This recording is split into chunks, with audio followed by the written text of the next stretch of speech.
Hello guys, welcome back to the AWS course. This is Tahir, your instructor. Welcome to the new session.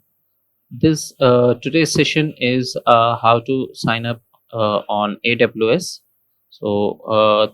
Today we are going to learn how to create a free tier account on AWS. So we'll go through all these steps that are required to follow for creating the AWS account. So before we begin, we actually need to know what are the things required for creating an account. So the first thing that we require is a unique email ID. So this email ID should be unique. It shouldn't have been used for creating the AWS account earlier. So this should be the first time that you will be using this email ID for creating the account, and you should have access to it. Next is the debit card or the credit card. You should have a debit card or credit card with online transaction. Make sure that it should have online transaction enabled. This is for verification.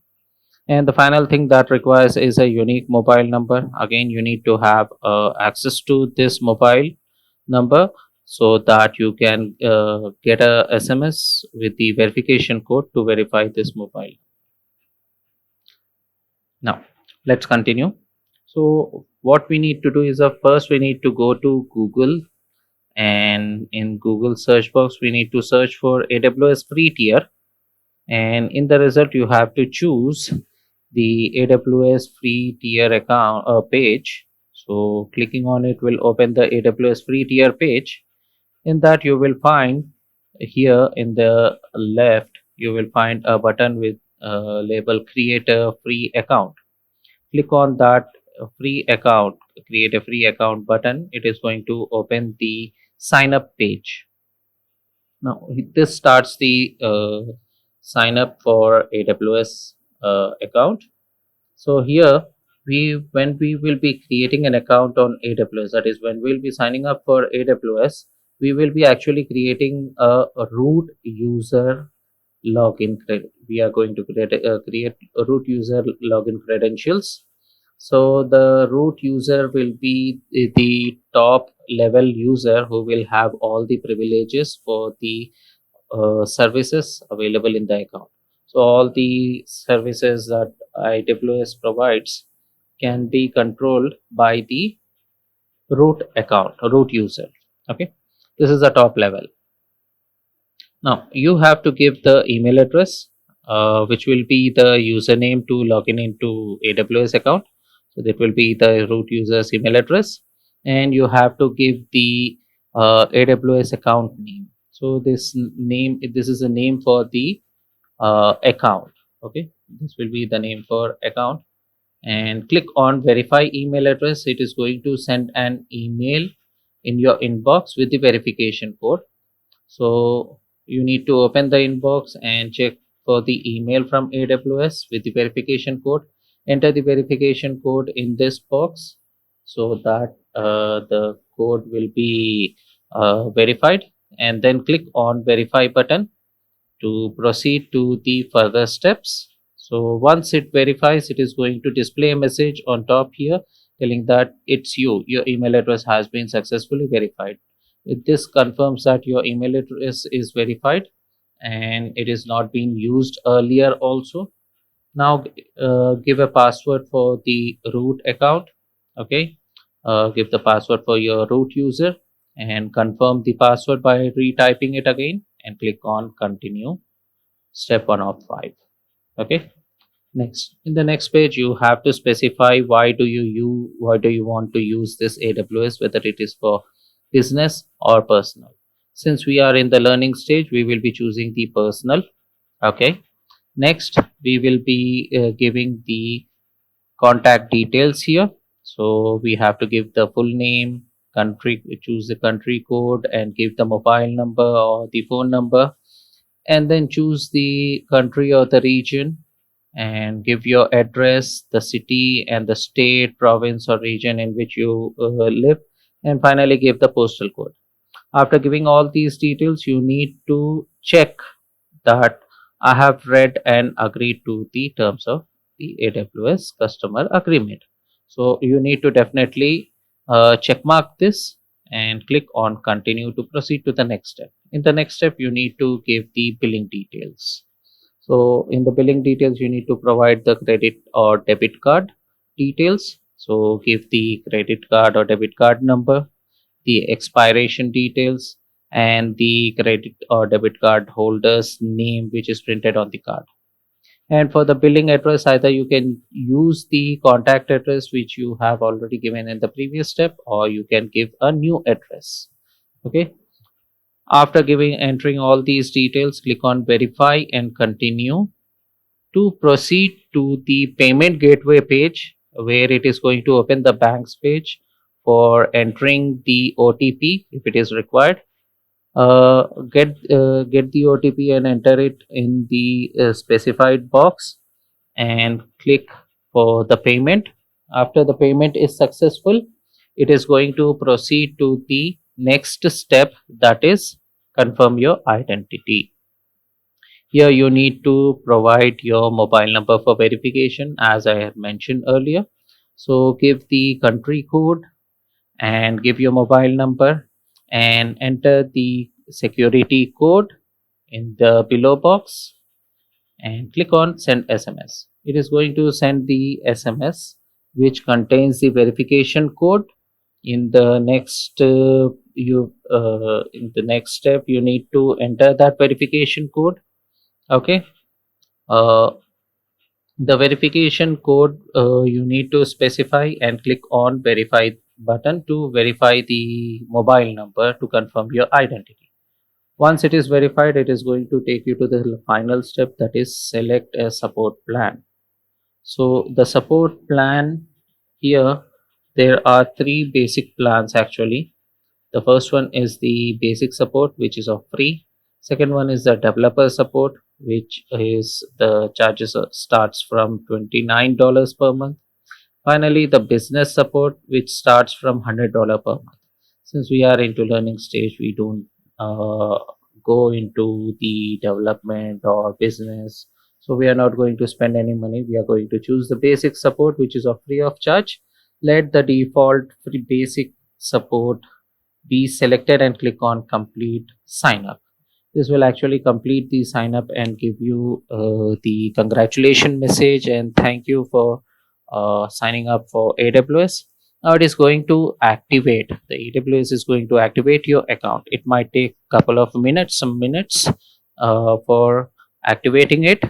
Once it is activated, they are going to send you an email to the registered email, that is the root user email ID which you have verified in the very first step.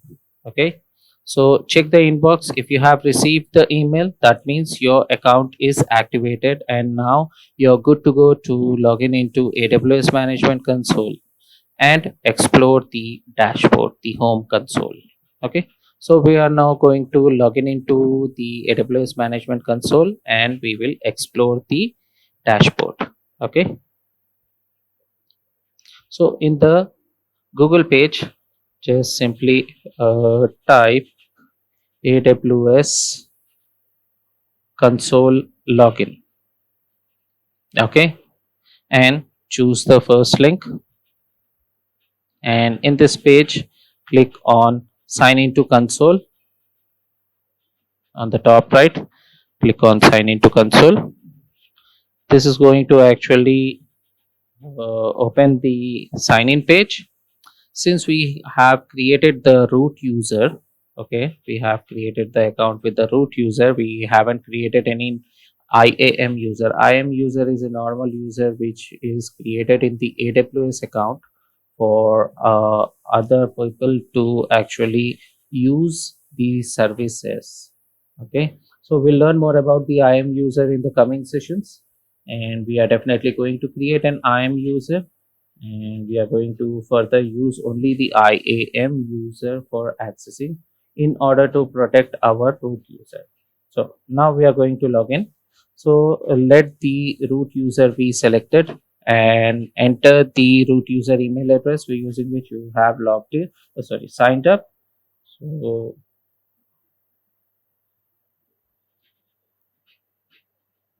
I'm going to enter my email address and click next. If it's asked for the security code, to verify the security code, just enter the code that is mentioned here. Okay. I'm actually getting confused with this code. I'll just actually reload another image. Yes, now this is clear. MNBZMS. Done. Now click on submit. Okay. Now enter the password that you have specified while creating the account. Click on sign in. For my root user, I have actually created MFA, that is multi-factor authentication, to protect my account. So it is going to have double authentication. One is the password, the other one is this MFA code. So I'm going to enter the MFA code. I'm going to tell you the regarding the MFA code, that is multi-factor authentication, in the coming sessions after creating the uh, IAM user. So we will be actually creating an IAM user, and we will be enabling the multi-factor authentication for it, because we'll be using the IAM user to protect the root user. Now, this is our console home, AWS management console home. We are going to explore. So on the top left, this is the AWS logo, which will actually take you back to AWS console home. It is going to take you back to this page, wherever you are. I mean, wherever pages you are. If you click on this, it is going to take you to this home page. Now, this part, actually the services, it is going to let you navigate through all the services. If you click on it, it's going to open this menu, drop down menu. So in the left part, it is going to give all the categories of the services that AWS provides. So it has categories like analytics, application, blockchain, cost management, compute, containers, database, front-end web development, game development, machine learning, etc. So when you click on any one of the category, it is going to list out all the services that come into this compute category on the right section of the menu. Okay, so whichever service you want to use, you just click on that service. Like EC2 is going to take you to that service. Otherwise, you can directly click on search and search for a service like IAM. I'm going to search for IAM. It is going to list out all the services which are related to the Teks IAM. Click on that IAM service name. It is going to take you to that service. Okay, it is going to load the IAM page, the dashboard. This is the IAM dashboard. Okay, now getting back to the console home, I'm going to click on this AWS icon to get back to the AWS console home page. Now here, this is a cloud shell. This is actually cloud shell, which actually lets you to have a separate shell wherein you can access the AWS resources using one of the method, that is command line interface. So using the AWS CLI, you can actually access the resources using command line, that is using from the shell. So for that, AWS is providing a cloud shell. So you can access by clicking on this button. Here, this is a notification area where it gives the notification. This is a help area. Now, this section is really very important. This is the place from where we can choose the regions in which we will be working. So click on it. It is going to list out all the regions which are enabled for using. Okay, so all these are the regions which are actually by default not enabled. They are disabled, but we can actually enable them by clicking on the manage regions. But whatever the highlighted one are actually the regions which are available. We can switch to different regions if you are going to work in that region. Okay, so I'm going to use the USA US North East, that is North Virginia. The code is US East 1. Okay. Now here the AWS account name. See here, the AWS account name that we specified in the very first step is going to display here. Clicking on it will actually give you the menu to access for the account details, like organization, billing information, security credentials, and settings. And also it will have the sign out button for signing out. It is also going to give you a account ID which will be unique for every account, and using this account ID only the IAM user will be trying to log in into the AWS. Now here in the home page you will find this section which actually lists out the services which were recently visited, and you can directly navigate to those services which you have previously used. Okay, and in this section you will be having the options for getting started, getting the training, and what are the new things. So it is a welcome section. Okay, now if you explore down, there are many widgets here. You can add more widgets using this button, or you can click on reset to default layout.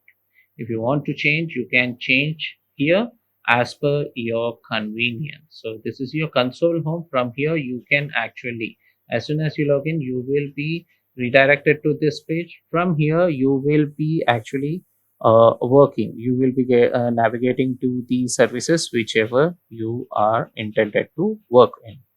Okay, so this is about exploring the AWS Management Console homepage. So this is for today's session, and in the coming session we will be actually